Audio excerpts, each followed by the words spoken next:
네, 하나님의 말씀은 구약성경 호세아 11장 1절에서 11절에 있는 말씀입니다. 하나님의 말씀은 구약성경 호세아 11장 1절에서 11절에 있는 말씀. 시간 관계상 본문을 다 읽지 않고 1절 그리고 8절부터 11절까지만 제가 교독하지 않고 오늘은 여러분들에게 봉독해 드리겠습니다. 제가 가진 성경으로 구약성경 1265페이지입니다. 찾으신 줄 알고 제가 봉독해 드리겠습니다. 이스라엘이 어렸을 때에 내가 사랑하여 내 아들을 애굽에서 불러냈거늘. 8절입니다. 에브라임이여 내가 어찌 너를 놓겠느냐, 이스라엘이여 내가 어찌 너를 버리겠느냐, 내가 어찌 너를 아드마같이 놓겠느냐, 어찌 너를 서보임같이 두겠느냐. 내 마음이 내 속에서 돌이키어 나의 국률이 온전히 불붙듯 하도다. 내가 나의 맹렬한 진노를 나타내지 아니하며 내가 다시는 에브라임을 멸하지 아니하리니 이는 내가 하나님이며 사람이 아님이라.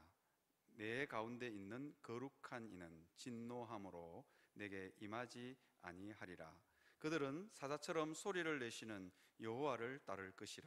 여호와께서 소리를 내시면 자손들이 서쪽에서부터 떨며 오되 그들은 애굽에서부터 새같이 아수르에서부터 비둘기같이 떨며 오리니 내가 그들을 그들의 집에 머물게 하리라. 나 여호와의 말이니라. 아멘. 이번 주부터 다음 주까지 제 간증적인 설교를 좀 하려고 합니다. 복음이 제 삶에 어떻게 역사했는지, 하나님께서 여기까지 저를 어떻게 인도하셨는지 말씀드리려고 합니다. 사실 오늘 설교는 유튜브로 송출을 하지 않으려고 했습니다. 저의 아픈 과거와 제 삶의 부끄러운 부분들을 오픈하는 것은 쉽지 않는 일이었습니다. 더군다나 누군가에게 부끄럽지 않는 과거라 할지라도 저를 오픈하는 게 참 쉽지 않는 일이었습니다. 그런데 제가 이 설교를, 간증적인 설교를 하려고 결정한 이유가 있습니다. 9월부터는 이제 대신방을 시작하게 되는데 제가 오픈하지 않으면서 성도 여러분에게 여러분의 삶을 오픈하라고 하는 것은 목회적 폭력이 아닌가 하는 그런 생각이 들었습니다. 그래서 제가 먼저 오픈하겠습니다. 그래서 여러분들도 제가 오픈한 저를 믿으시고 여러분들의 삶의 이야기들을 저에게 해주시면 감사하겠습니다.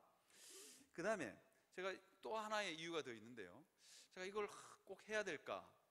참 사람들 많은 앞에서 또 유튜브로 이게 송출이 되면 참 오픈하는 게 쉽지 않는 일이었거든요. 꼭 해야 될까? 그런 생각을 하고 있는 중에 하나님께서 저에게 뭐라고 말씀하셨냐면, 성도에게 유익이 된다면 먼 지신들 못하겠나? 네가 먼 지신들 다 해야 되는 사람 아니냐? 하나님께서 저에게 그렇게 말씀하셨습니다. 그래서 제가 제 간증적인 설교를 하려고 합니다. 첫 번째, 나를 부르신 하나님에 대해서 여러분들하고 좀 나누고 싶습니다. 하나님께서는 우리를 모두 부르셨습니다. 부르지 않았는데 우리가 어찌 믿을 수 있겠습니까? 그죠? 우리는 다 무익해서 각기 제 길로 간 사람들입니다. 그래서 로마서 말씀에 보면 의인은 없나니 하나도 없으며 깨닫는 자도 없고 하나님을 찾는 자도 없고 다 치우쳐 무익하게 되었다, 그렇게 말씀하고 있습니다. 그런데 무익하게 된 아무 쓸모없는 우리에게 하나님은 우리를 부르시고 그리고 찾아오셨습니다. 누구야 너는 내 아들이다, 누구야 너는 내 사랑하는 딸이다, 그렇게 하나님께서 부르십니다. 사람마다 구원으로의 부르심은 누구에게나 다 있습니다. 여러분들이 잊어버렸을 뿐이지. 그러니까 어떤 사람은 그 구원의 부르심이 기억이 뚜렷하신 분들도 있고 아니면 허릿하신 분들도 있습니다. 그런데 한 가지 확실한 것은 여러분들이 예수님을 믿는다면 하나님이 반드시 여러분들을 부르셨습니다. 하나님이 여러분들을 부르셨다는 것, 이것을 기억하는 것만으로도 은혜가 됩니다. 우리 삶의 큰 힘이 됩니다. 그런데 우리는 오래도록 하나님이 나를 부르신 기억들을 잊어버리고 살아가는 경우가 참 많습니다. 교회의 표현을 빌리자면 첫사랑을 잊어버린 거죠. 그걸 잊어버리고 너무 오래도록 산 것 아닌가 하는 그런 생각을 합니다. 저도 오늘 이 설교를 준비하면서 제 첫사랑에 대해서 별것 아니지만 저에게는 눈물이 나는, 어제 저녁에 설교하다가 몇 번을 울었습니다. 하나님의 은혜, 나를 부르신 하나님의 은혜가 얼마나 큰지, 정말로 보잘것없는 나를 하나님께서 부르셨기 때문입니다. 호세아 11장 1절을 한번 띄워주시겠습니까? 이스라엘이 어렸을 때에 내가 사랑하여 내 아들을 애굽에서 불렀거늘, 그렇게 표현하고 있잖아요. 이스라엘이 어렸을 때에 하나님이 우리를 부르셨다고 이야기합니다. 왜 성경은 이스라엘이 어렸을 때에 하나님께서 우리를 사랑하고 부르셨다고 이야기할까요? 이것은 우리가 하나님을 알지도 못하고 하나님을 만나고 싶지도 않고 하나님을 찾을 마음도 조금도 없을 때, 하나님을 만나고 싶지도 않고 알고 싶지도 않고 찾고 싶은 생각도 정말로 눈꼽만큼도 없던 그때에 하나님께서 우리를 사랑하셔서 우리를 부르시기로 작정했다. 성경은 우리에게 그렇게 말씀하고 있습니다. 도대체 사람이 무엇이간데 천지의 주제이신 하나님이 우리를 부르시고 찾으셨을까요? 여러분, 은혜가 있는 성도, 성령이 그 마음에 있는 성도는 사람이 무엇이간데 천지의 주제이신 하나님이 나를 찾고 부르셨을까? 이 한마디에 눈물이 터져 나와야 정상입니다. 그렇지 않다면 우리의 마음은 참 많이 메말라 있습니다. 에베소서 말씀을 한번 띄워주시겠습니까? 에베소서에 보면 에베소서 1장 4절 5절에 하나님께서 창세전에 그리스도 안에서 우리를 택하셨대요. 그리고는 오래도록 기다리셨어. 그리고 우리를 부르신 것입니다. 얼마나 부르고 싶었을까요? 창세전에 하나님께서 우리를 택하셨고, 그 다음에 5절 보실까요? 그 기쁘신 뜻대로 우리를 예정하사 예수 그리스도로 말미암아 자기의 아들들이 되게 하셨다. 하나님이 오래도록 정말로 수천 년의 세월을 기다렸어. 창세전에 우리를 예정하셨거든요. 그리고 내 아들이, 내 딸이 이 땅에 태어나는 순간 내가 부르겠다는 겁니다. 그래서 우리를 예정하시고 자기 아들이 되게 우리를 부르신 것입니다. 이것이 하나님의 은혜입니다. 여러분의 인생 가운데 나는 하나님이 안 부르신 것 같아, 착각입니다. 내가 잊어버렸기 때문입니다. 그 사랑을, 그 첫사랑을 회복하시는 여러분 되시기를 바랍니다. 저의 인생에도 하나님이 저를 처음 부르신 때가 있었습니다. 하나님의 첫사랑이 저에게 있었습니다. 그것도 여러 번 하나님께서 저를 부르셨습니다. 한 번 불러가 안 되니까 자꾸 부르셨습니다. 여러분 삶 가운데도 하나님이 여러 번 불렀을 확률이 엄청 많습니다. 그런데 내가 기억하지 못하는 것입니다. 내가 다른 곳에 정신이 팔려서 그 하나님의 부르심을 기억하지 못하는 겁니다. 여러분, 부르심, 구원으로의 부르심, 그러니까 성도들은 대부분 다 이걸 굉장히 거창한 것으로 생각합니다. 그런데요, 그렇지 않습니다. 우리의 일상의 삶 가운데, 죄 많은 우리의 삶 가운데 하나님이 찾아오셨거든요. 그러니까 아주 평범하게 하나님이 우리를 부르십니다. 하나님이 우리를 처음 부르는 순간이 언제인가? 여러분, 하나님, 교회, 기독교, 이런 단어가 여러분의 기억 속에 여러분의 머릿속에 들어온 때가 언제입니까? 그게 하나님이 여러분들을 부르신 때입니다. 찬송가를 듣든 교회 건물을 보든 내 머릿속에, 내 기억 속에 교회에 대한 첫 기억이 있는 순간, 그 순간이요, 하나님이 여러분을 부르신 때입니다. 저는 불신가정에 태어났습니다.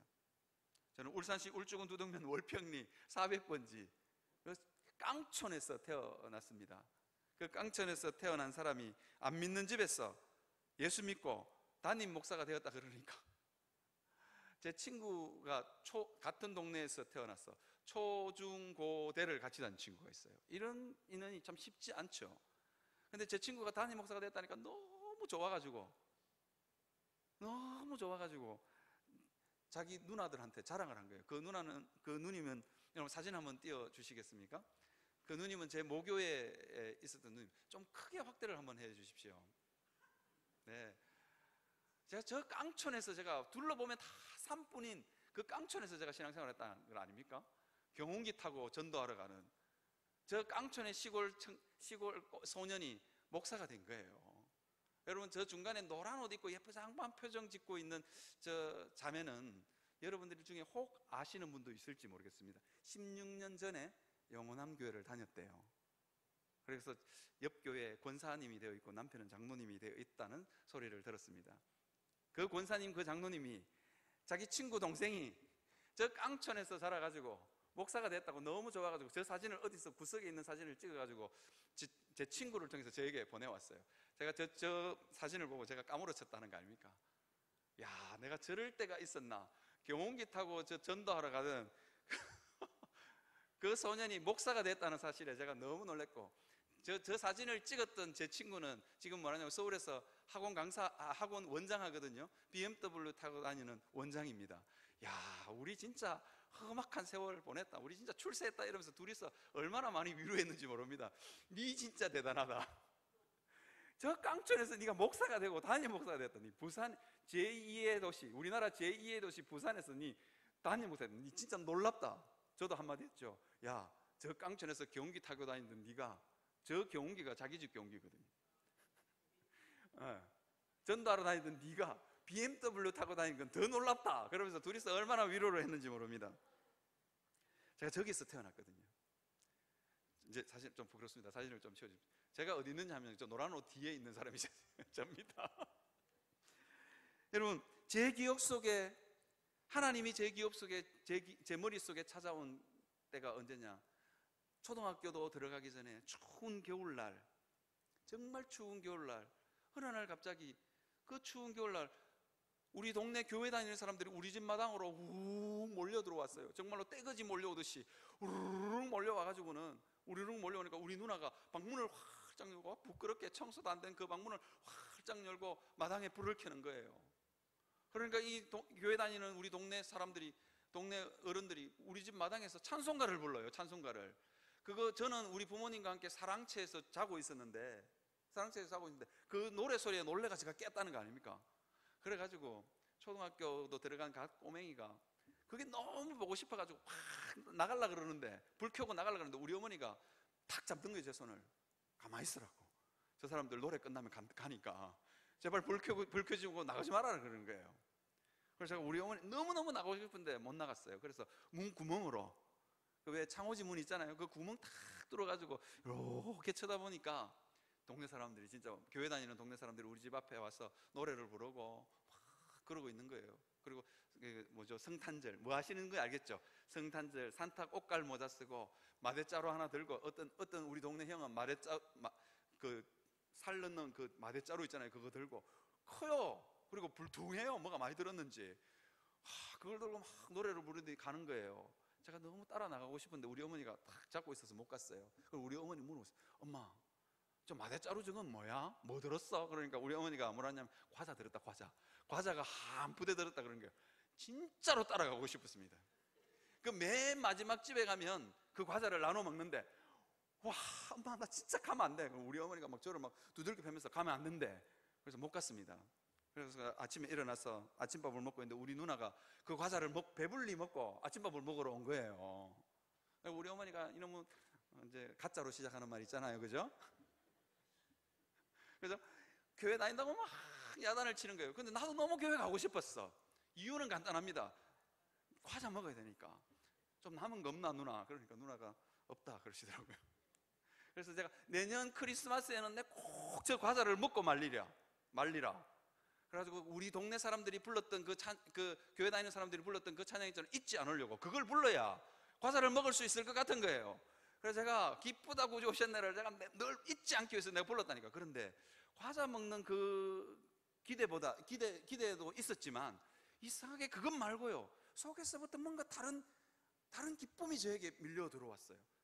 성령님이 교회도 다니지도 않는 저를, 제 마음을 만지신 겁니다. 기쁘다 구주 오셨네 이러면서 우리 어머니가 부르지 마라 그러면 엄마 나 과자 먹어야 되거든 부른 거예요. 진짜 마음 한 곳에서부터 기쁨이 이상한데 이 교회 노래 이거 진짜 이상한데? 그럼 제가 그 노래를 불렀다는 거 아닙니까? 여러분, 그리고는 이것이 저의 첫 번째 하나님의 부르심입니다. 왠지 그 기쁘다 구주 오셨네를 부르면 제 마음속에 평안이 밀려오고 기쁨이 밀려왔습니다. 성령님이 제 마음을 만지신 것입니다. 그리고는 드디어 우리 작은 누님이 저를 교회에 데리고 왔습니다. 아주 그것도 추운 겨울날 그 해였던 것 같아요. 아니, 그 다음 해 1월이었던 것 같아요. 우리 추워 죽겠는데 저는 시골에서 자라가지고 온 얼굴에 떼꾸정물이 쫄쫄쫄 흐르고, 근데 우리 누나가 저를 막 추운 겨울날 씻기는 거예요. 교회 데려간다고.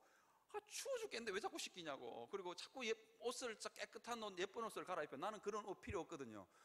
그 들판에 나가고 산에 뛰어다니면 금방 더러워지기 때문에 누나 이거 필요 없다고. 그런데 우리 누나는 자꾸 입혀요. 그래서 머리를 감겨가지고 머리를 수건으로 닦아가지고 하는데 덜 닦아가지고 들판길을 가로질러서 교회를 가는데 얼마나 겨울에 참 칼바람이 부는지 머리가 가다가 고드름이 다 됐어. 고드름이 다 돼가지고 추워 죽겠는데 누나 어디 가노? 이러니까 교회 간다 그래. 나 가기 싫다고 추워가지고. 그러니까 우리 누나가 내년 성탄절에 과자 있잖아, 과자. 그러니까 가자고. 과자 가자고 누나. 그래서 쫄쫄쫄쫄 따라갔거든요. 근데 교회 문을 탁 여는데 난로가 피어져 있었거든요. 저는요 제 머리 털라고 난로를 처음 봤습니다. 시골에서 불 때는 거라고는 우리 집 아궁이밖에 못 봤거든요 제가. 근데 난로라는 게 있어. 그 실내에 난로를 탁 따뜻하게 피워놨는데 교회 문을 탁 열고 들어가서 거기 앉아서 예배드리는데 너무 포근한 거예요. 정말 잊을 수 없는 그 포근함. 그래서요 저는 제 기억 속의 교회는 너무 포근함입니다. 교회가 아무리 저를 힘들게 해도, 성도들이 아무리 저를 힘들게 해도 제 마음속에 그 기억이 잊힐 수가 없는 게, 교회는 추운 겨울날 포근함, 정말로 따뜻하고 포근함, 그것이 저의 교회입니다. 그래서 저는 교회를 누구보다도 사랑합니다. 정말로 그때 잊을 수 없는 그 예수님 품 같은 따뜻함이 저에게 있습니다. 그래서 교회가 아무리 저를 힘들게 해도, 사역이 아무리 힘들게 해도 교회는 저에게 따뜻함이고 푸근함입니다. 그래서 저는 하나님의 몸된 교회를 함부로 하고 싶은 마음이 전혀 없습니다. 하나님이 어떻게 그렇게 포근함을 저에게 선물해 주셨을까? 성령이 저에게 만지신 거예요. 어느 교회를 가든지 간에 저는요 시골교회 동영상 나오면 눈물이 납니다. 제가 어렸을 때 신앙생활했던 그 시골교회 같은, 유튜브에 보니까 있더라고요. 전설 따라 삼천, 교회 따라 삼천리인가 뭐 있더라고요.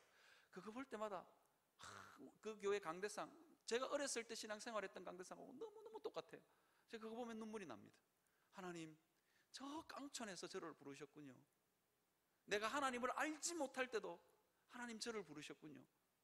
그런 생각이 밀려 들어옵니다. 그리고는 하나님께서 끊임없이 여름 성경학교를 할 때마다, 수련회를 할 때마다 하나님께서 저를 부르셨습니다. 야, 너 이제 예수 믿어야 된다고.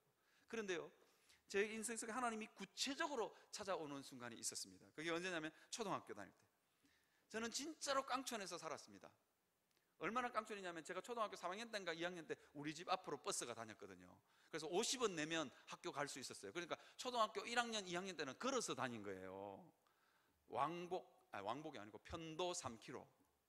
그 초등학교 1학년짜리 3km를, 여러분 가방 무거운 거 있잖아요. 슬기로운 생활, 바른 생활, 여러분 아시죠? 슬기로운 생활, 바른 생활, 뭐 여기 있는 분들 중에 다 그 슬기로운 바른 생활 다 아실 것 같은데, 그거 가방에 넣어가지고 무거운데 3km를 걸어서 그 초등학교 꼬맹이가, 1학년짜리 꼬맹이가 갔으니 얼마나 무거웠겠어요. 학교 가는 게 너무 싫었어요. 학교 가다 돌아오는 길도 너무 힘들었어요. 그 길을 따라서 이렇게 쭉 오고 있는데, 우리 집은요 저수지 뚝방길을 탁 올랐으면 우리 집이 보입니다. 그 3km를 걸어서 초등학교 꼬맹이가 가방을 짊어지고, 어떨 때는 가방을 질질 땅에 꺼짓고, 이 왼수 같은 가방 이러면서 그러면서 꺼짓고 오다가 뚝방길 그 한 100m인가 50m 되나요? 그 뚝방길을 확 달려 올라가면 우리 집이 보이고 어머니가 기다리고 있는 거예요. 그래서 그 뚝방길을 올라가면 그때는 힘이 나는 거예요. 진짜 힘을 다해서 막 쫓아 올라가고 그랬던 기억이 있습니다. 그런데 한 4월달인가요? 뭐 한 5월달인가요? 어느 봄날 그 뚝방길을 막 쫓아 올라가고 있는데 뱀 한 마리가 나타난 거예요. 그 꼬맹이가 그 뱀을 그냥 지나칠 수 있습니까? 반드시 죽여야 되는 거예요. 반드시. 그 뱀은 이놈의 뱀, 니 때문에 내가 지금 에덴 동산에 쫓겨나가지고 제가 주일학교 교육을 제대로 배운 거예요. 제대로. 제대로 배운 거예요. 이놈의 뱀, 왼수 같은 뱀은 죽어야 된다고. 그 뱀을 지나칠 수가 없는 거예요. 막대기 하나 잡아가지고 뱀을 딱 내려쳤는데 이게 빗나갔어. 땅을 얼마나 세게 내리쳤는지 뱀은 자기를 죽이려고 하니까 저에게 확 달라들었고요. 저는 땅을 탁 쳤는데 헛방. 그래서 짝대기가 부러졌어요. 그리고 뱀은 어디로 도망가고, 그리고 제 손을 봤는데 손에 피가 있어. 이게 짝대기에 부러진 짝대기에 찔려서 피가 있는 건지 뱀에게 물른 건지 분간이 안 가는 거예요. 그래서 그걸 탁 이렇게 쳐다보고 있는 순간 제 머릿속에 이러다가 내가 죽을 수도 있겠네. 제 머릿속에 죽음을 떠올린 첫 번째 시간입니다. 이걸 조금 유식한 말로 메멘토 모리라 그럽니다. 메멘토 모리. 내 머릿속에 죽음을 기억하는 순간, 이걸 메멘토 모리라 그러는데 제게 그게 찾아온 거예요. 죽으면 어떡하지? 죽어서 지옥 가면 어떡하지? 그 생각이 제 마음속에 확 밀려 들어온 겁니다. 그럴 때 제 머릿속에, 제가 주일학교를 제대로 다녔다니까요. 제가 주일학교를 제대로 다녔어. 걱정할 필요 없지. 예수님을 믿으면 되지. 그런데 우리 주일학교 선생님이 예수님 믿으면 천국 간다는 것까지는 가르쳐 줬는데 어떻게 믿는지를 안 가르쳐 줬어. 그래서 이 일이 너무 중요한데 어떻게 믿는지를 몰라가지고, 이 일은 너무 중요하기 때문에 내가 어른이 되면 꼭 믿어야지. 어른이 되면 어떻게 믿는지 알겠지. 그러고는 집에 쫓아갔습니다. 그러니까 우리 어머니가 보시더니만 그거 뱀한테 물린 게 아니고 나무에 찔린 거야. 그러면서 우리 어머니가 약을 발라준 기억이 있습니까? 그리고는 예수 믿는 것은 까마득하게 잊어버렸습니다. 하나님이 세 번째 저의 마음 문을 두드리는 순간입니다. 여러분들에게도 다 이런 하나님의 부르심들이 있습니다. 그리고는 도저히 돌이킬 수 없는 회심의 순간이 저에게 몰려왔습니다. 중학교 3학년 때 고등학교 입학 시험을 쳐놓고, 저는 시험을 쳐서 고등학교를 갔습니다. 입학 시험을 쳐놓고 이제 울산 시내로 이제 고등학교를 진학하기 위해서 기다리고 있는 그 겨울에, 제 신앙의 역사는 주로 겨울에 일어났습니다. 겨울에 이제 여름 SFC 겨울 수련회를 하는데, 그 수련회는 제 마음속에 하나님이 제 마음을 이제 두들기는 게 아니고 문짝을 잡고 흔드셨습니다. 예수 안 믿으면 안 될 것 같은 압박감. 그 수련회 내내 너무 괴로웠습니다. 그래서 도저히 안 되겠다, 이거 결단을 내려야 되겠다. 그리고는 제 친구들하고 같이 갔던 사람들 전부 다 숙소로 자러 가고, 저는 그 추운 울산 남부교회였는데요, 그 추운 겨울에 저 혼자 남았습니다. 그래서 강대상 앞에서 제가 드디어 인생의 결단을 합니다. 하나님, 이제는 제가 예수님을 믿습니다. 아니요, 믿고 싶습니다. 저를 구원해 주십시오. 저를 하나님의 자녀 삼아 주십시오. 간절하게 기도했습니다. 저는 그러면요, 진짜 뭔가 대단한 일이 일어날 줄 알았어요. 그런데 예수님이 딱 나타나서, 야, 채원아, 네가 드디어 나를 믿었구나, 이럴 줄 알았거든요. 근데 아무렇지도 않아. 와, 그 배신감. 교회는 너무너무 좋은 거예요. 아니, 내가 믿었는데 예수님이 아무 말도 하지 않고, 교회도 그대로 교회예요. 너무 추워가지고 이러고 일어나가지고 숙소로 갔다니까요. 친구들이 치킨도 먹고 피자도 먹고 막 그래 있는 거예요. 그래서 나도 가서 묵고 예수님 믿는 거 딱 잊어버렸죠. 그런데 그 다음날, 그게 셋째 날인가 둘째 날이야 저녁이었는가, 그런데 그 다음날 예배 시간에 아주 놀라운 일이 일어났습니다. 찬양을 부르는데 제 눈에서 그냥 알 수도 없는 눈물이 계속 흘렀습니다. 그리고 십자가가 자꾸 어른어른거리는 거예요. 중학교 3학년 사춘기 소년이, 여학생들도 있는데 우는 게 그게 만만치가 않았거든요.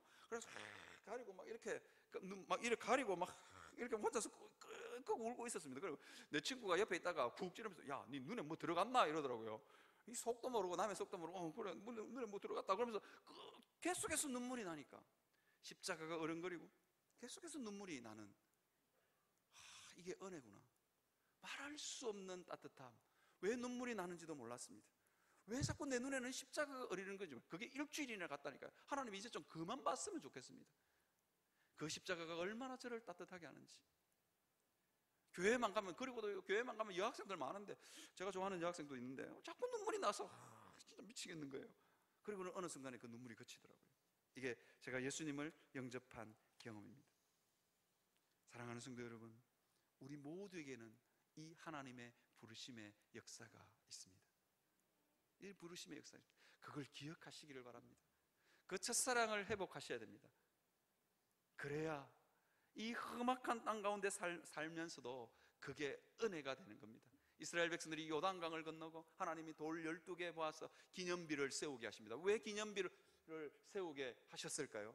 왜 기념비를 세우게? 잊지 말라는 겁니다. 우리 표 중에도 기념비를 세우는 뭔가가 있던데, 표에서 설명해. 여러분, 하나님이 왜 요단강을 건넜을 때 이스라엘 백성들에게 왜 돌 12덩이 들고 가지고 그 탑을 쌓아라, 그 돌덩어리 무더기를 만들라 그랬어요? 오고 가는 세대들이, 아니면 자기들이 그 구원의 그 요단강을 건넜던 기쁨을 잊어버릴 때마다 그것 보고요, 아, 하나님 기억하라는 겁니다. 그걸 보는 순간 은혜가 밀려오는 거죠. 우리를 구원하신 하나님, 요단강을 마른 땅처럼 걷게 하셨던 하나님, 그 하나님을 기억하는 거예요. 여러분의 삶 가운데, 인생 가운데 너무너무 힘들고 앞길이 깜깜할 때마다 무엇이 도대체 힘이 되느냐?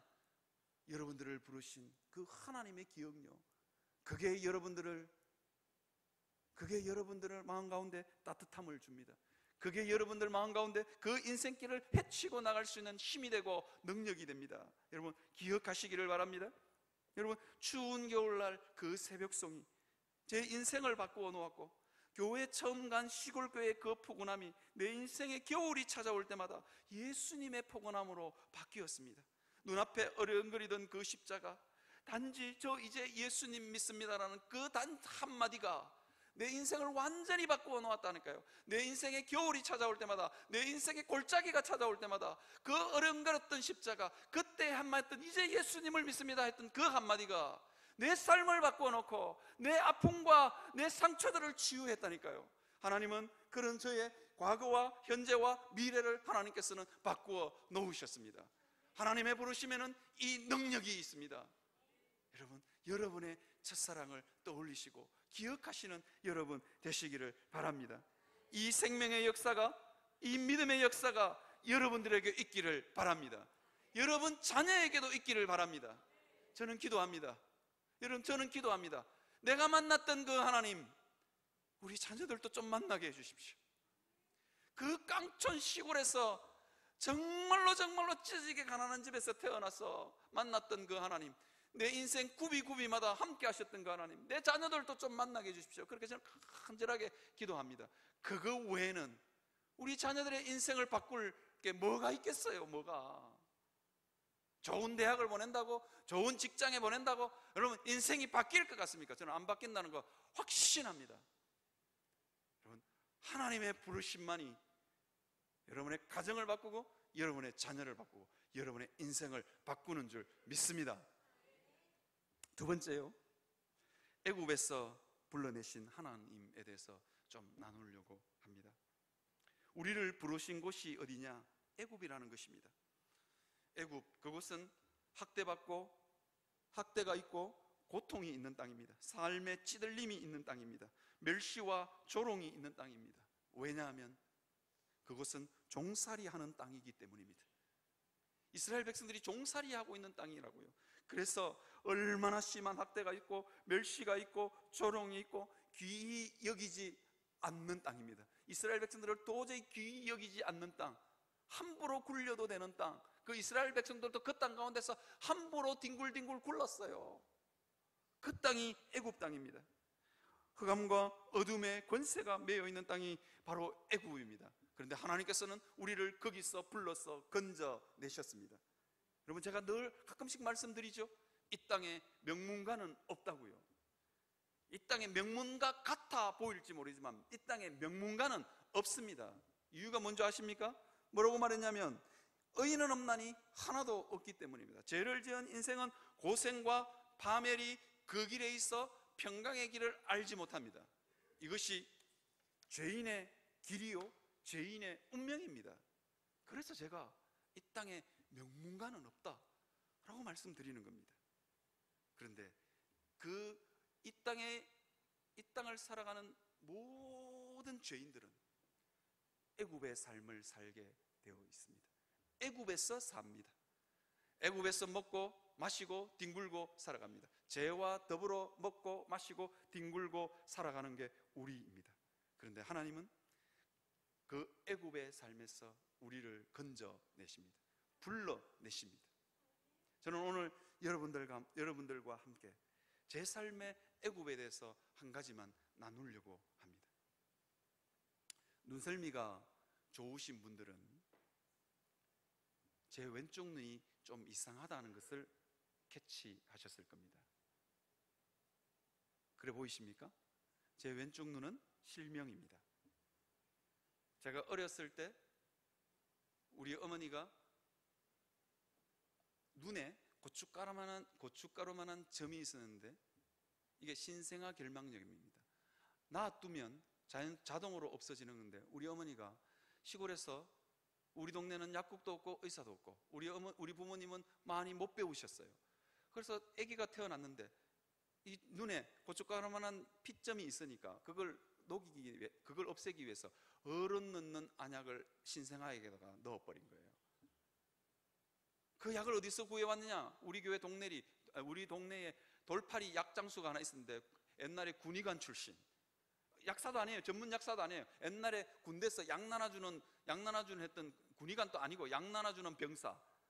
그 돌팔이 약장사가 경주 시내에 가서 약을 받아가 동네 사람한테 판 거예요. 우리 어머니가 그 어른 넣는 안약을 신생아에게다가 넣었으니까 애기 눈이 견디지를 못하는 거예요. 이게 안압이 올라가지고 눈이 터져버린 거예요. 그래서 이 눈이 하얘져 버린 거예요. 하얘졌을 뿐만 아니라요, 이게 눈알이 눈 밖으로 튀어나와 버린 거예요. 그러니까 우리 어머니가 막 화들짝 놀래가지고 쌀 팔고 소 팔고 해서 이 아기를 안고 대구 큰 병원으로 갔는 거예요. 의사 선생님이, 야, 너는 대한민국에서 고칠 사람 없다고. 우리 어머니가 사정사정합니다. 야, 눈 못 보는 것은 당연한 거고 안압이 터져가지고 눈이 하얗게 됐는데 이게 뭐 못 보는 건 너무나 당연한 일 아니겠어요? 그래서 우리 어머니가 그건 좋은데 이 눈만 좀 집어넣어 달라고. 근데 의사 선생님이 이 눈 넣을 사람은 대한민국에는 없다고. 이 눈 넣을 의사는 대한민국에는 없다고. 그런데 우리 어머니가 저를 부둥켜 안고 전국 방방곡곡을 다닙니다. 제발 눈 튀어나온 이 눈만 좀 넣어달라고. 그러다가 우리 어머니가 어느 날 버스를 타고 가다가 아기를 안고, 우리 아기 눈이 튀어나왔으니까 얼마나 아기가 아팠어요. 자질해지게 우는 거예요. 그런데 그 아기를 안고 우리 어머니가 전국 방방곡곡에서 용하다는 데는 다 다녔어요. 그런데 버스를 타고 어느 날 가는데 어느 시골 할머니가 내 눈을 탁 보더니만 이렇게 말하는 거예요. 여기는 이거 알아들을 것 같아요. 만개기름 아시죠? 저 시골에서 살아서 잘 아는데, 만개라고 일부 예배 때 청년들은 잘 모르는 만개기름이라고 있습니다. 그 만개 씨앗으로 기름을 짜서 그걸 넣으면 눈이 들어간다 했던 거예요. 그리고 우리 어머니가 진짜 시골에 와서, 만개는 뭐 시골에 널린 게 만개니까 그거 따서 기름을 짜서 제 눈에 넣는데 이게 들어간 거예요. 그래서 들어간 겁니다. 그래서 그때부터 우리 어머니는 진짜 한많은 세월들을 살았습니다. 정말 우리 어머니는 한많은 세월을 살았습니다. 그러니까 제가 이제 고3이 되었을 때 다시 안압이 올라가 눈이 터졌거든요. 그래가지고 이 안구를 드러내고 저는 이 하드 콘택트를 눈에다가 넣은 겁니다. 이거 의안이라고 그러거든요. 그걸 넣은 사람입니다, 제가. 고3 때 막 공부를 하고 있는데 어느 날 갑자기 막 눈에서 피가 퍽 터진 거예요. 이게 이제 고3 때 스트레스도 많이 받고 있으니까 안압이 올라가지고. 그래서 저의 고3 생활은 거의 병원에서 반을 보냈습니다. 고신대 병원에서 수술했거든요. 그래서 그거 수술하고 나니까 제 외양으로는 크게 그렇게 표시가 안 나는 잘생긴 얼굴이 됐습니다. 여러분, 그런데요, 이 한많은 세월을 살았던 제 마음속에 참 수치심이 가득하고 한이 없겠어요? 정말로 깊은 상처가 있지 않았겠습니까? 저는 저보다도 우리 어머니는 이게 얼마나 한이 되었는지, 우리 어머니에는 이 데모씨 하나 저를 보면서 박혀 있었어요. 우리 어머니가 가끔씩 저에게 맛있는 거 해주고 제 앞에서 제가 먹는 거 보면서 툭 뚫어지게 제 얼굴을 쳐다보고 있다가 한숨을 푹 쉬면서 일어서 나갑니다. 저는 그 한숨이 왜 쉬는지 압니다. 저 아들이 저 눈을 가지고 어떻게 일평생을 살아갈까? 그 아들 속에 있는 깊은 수치심과 상처를 어머니는 읽은 겁니다. 그리고는 그 아들에게 미안해서 어머니가 맛있는 거 해주고 니만 먹어라. 이게 저희 어머니셨습니다. 어머니에게 얼마나 한이 되었는지 저는 나이 30이 되어서 외갓집을 처음 갔습니다. 저는 어머니가 눈이 장애인 아들이 부끄러워서 외갓집을 데려가지 않았는지, 아니면 눈이 장애인 아들이 상처를 받을까 싶어서 외갓집에 데려가지 않았는지 잘 모르겠어요. 나이 30이 되어서 어쨌든 저는 외갓집에 처음 갔습니다. 외갓집을 처음 갔는데, 근데 저는 우리 어머니가 돌아가실 때까지 절대로 물을 수 없었어요. 어머니, 저를 왜 어렸을 때 외갓집 안 데려갔어요? 라고 물을 수가 없었습니다. 우리 어머니가 가끔씩 외갓집에 이렇게 가시게 되었습니다. 우리 어머니의 외갓집 외출은 자주 있지 않았습니다. 어쩔 수 없이, 어쩌다가 어쩔 수 없어서 외갓집에 가게 되면 어머니는 맛있는 밥을 해놓고 저를 홀로 남겨두고 동생과 형님을 데리고 외갓집으로 가셨습니다. 저는 그때 홀로 집에 남겨져 있으면서 제가 왜 외갓집을 못 가는지 저는 너무도 잘 알았습니다. 너무도 잘 알았습니다. 그런데도 저는 죄송합니다. 1부 때는 안 울었는데, 그런데 저는요 부모님께 투정 한마디, 원망 한마디 하지 않았습니다. 왜 어머니 내 눈을 이렇게 만들었냐고 저는 한마디도 한 적이 없었습니다. 왠 줄 아십니까? 홀로 집에 남겨져 있는 그 순간에도 그게 상처가 되지 않았던 이유가 뭐냐? 하나님이 계셨기 때문입니다. 하나님이요 저를 꼭 품고 계셨습니다. 저를 너무너무 꼭 품고 계셨습니다. 제 인생에 정말로 깊은 상처가 될 말을 저는 수없이 들었습니다. 동네의 아이들이, 직구전 어른들, 참 그 어른들은 너무 못됐어요. 저를 애꾸눈이라 불렀고 개눈이라 불렀습니다. 아이들이 그렇게 부르는 건 이해가 되지만 어른들이 그렇게 부르는 건 사실은 아동학대입니다. 지금 생각해보니까 아동학대예요. 그런데 그 어른들이 저를 애꾸눈, 개눈이라고 부를 때도 저는 전혀 마음 아프지 않았습니다. 왜인지 모르겠어요.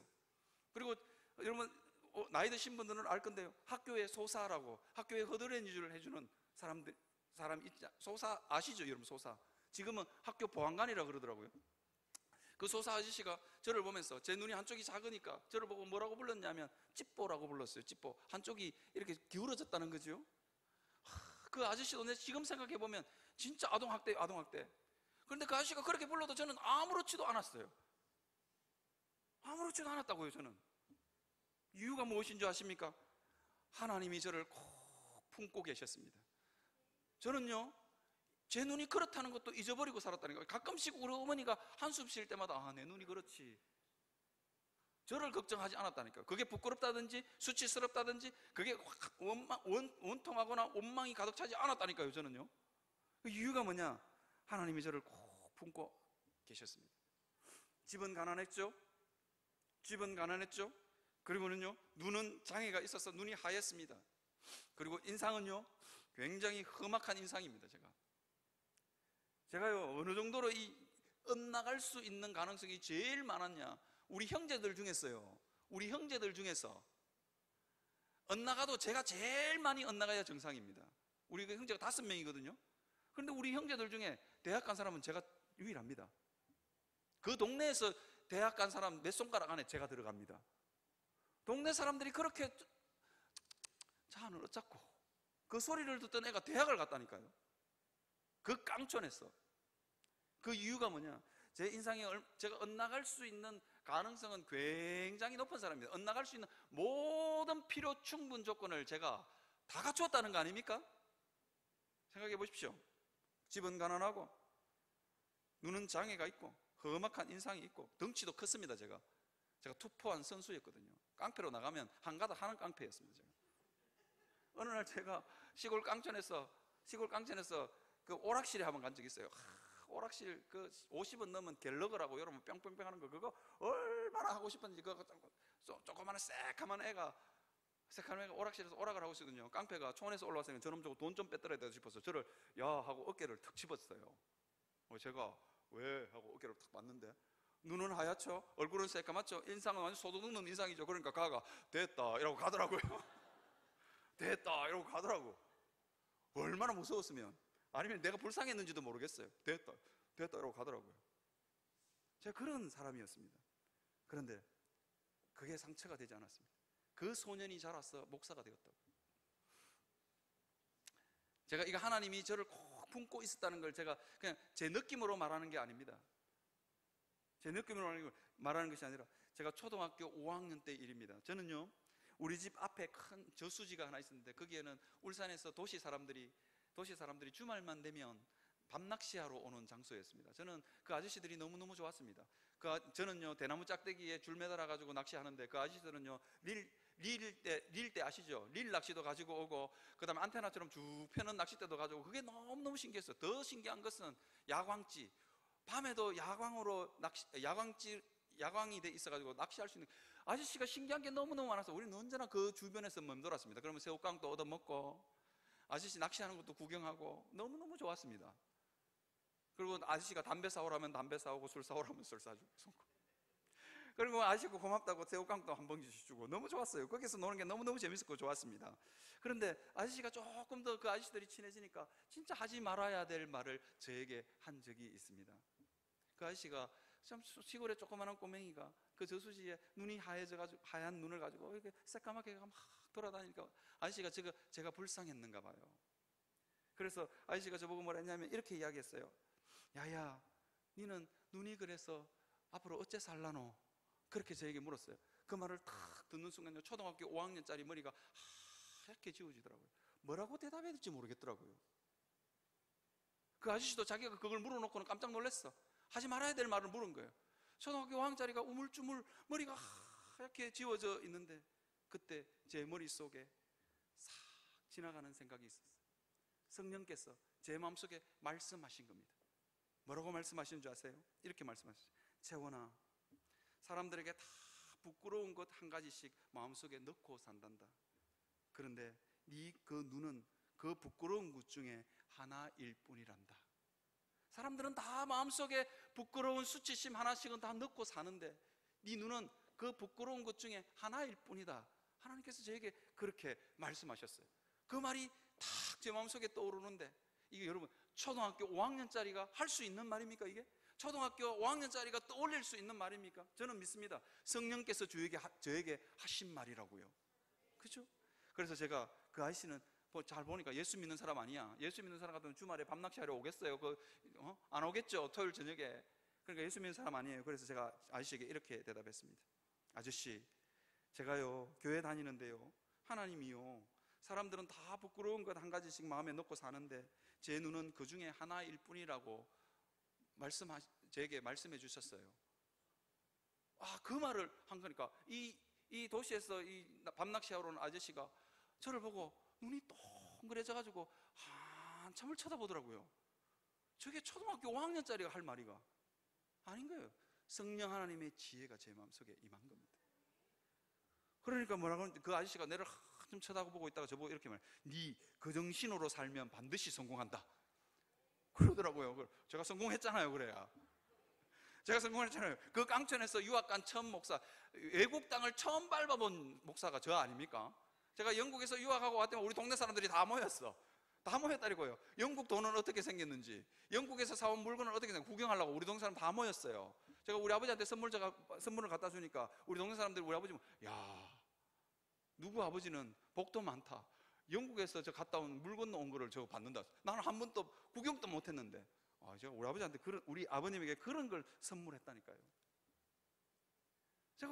저는 제 인생에 하나님께서 치유하고 고쳤다고 확신합니다. 여러분, 하나님이 저를 진짜로 꼭 품고 계셨습니다.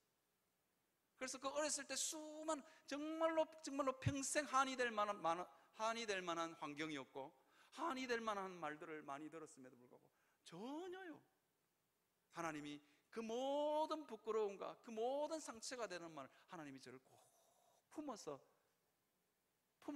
다 넘게 하신 겁니다. 저는요, 제가 이런 험악한 세월을 보냈다는 것도요, 제가 나중에 장가가고 알았다니까요. 왜냐하면요, 유복한 집안에서 자란 4대째 신앙생활을 하는 집안에서 만났던 우리 와이프를 만나서 내하고 너무 달라. 진짜 유복한 집에서 자라가지고 정말로 내하고 너무 달라. 사고방식이 다르고 생각이 달라요. 어두움의 그림자라고는 별로 없어. 복도 많지.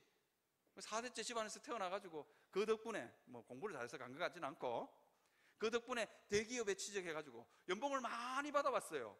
제가 그 돈 내 돈 아니겠습니까? 저도 드디어 유복해졌어요. 유복해지고 제가 알았다니까요. 하나님께서 드디어 유복해지고 나서 하나님께서 제 마음에 있는 상처를 보여주셨고 저의 험악한 세월들을 보여주셨습니다. 그래서 하나님께서 저에게 말하냐, 채원아, 그런 너를 어렸을 때부터, 네가 나를 모를 때부터 내가 너를 품었고 너를 안았고 그리고 고쳤고 그리고 목사 만들었다고. 우리 시골교회 장로님이 저보고 그러더라고요. 영원한교회 담임 목사 됐습니다. 그러니까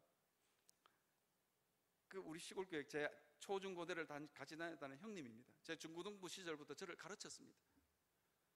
이 목사 너무 고맙다. 불신 가정에서 나와서 목사가 되어줘서 너무 고맙다.